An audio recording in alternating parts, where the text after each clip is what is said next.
Hi guys, let me show you how to set Pride wallpaper on iOS 16.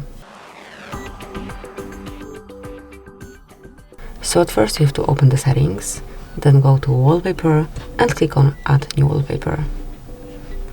Then scroll a bit lower and under Collections you'll be able to find it. So if you wish to apply it, smoothly mark it and then tap on Add.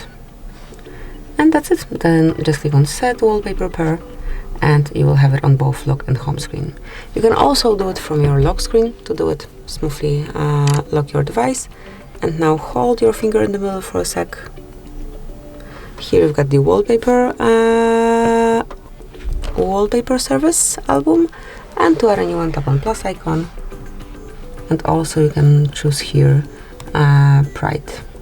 It's not here. Here it is. Smoothly mark it and then add it. So this is it. That will be all. Thank you for watching. Please subscribe our channel and leave the thumbs up.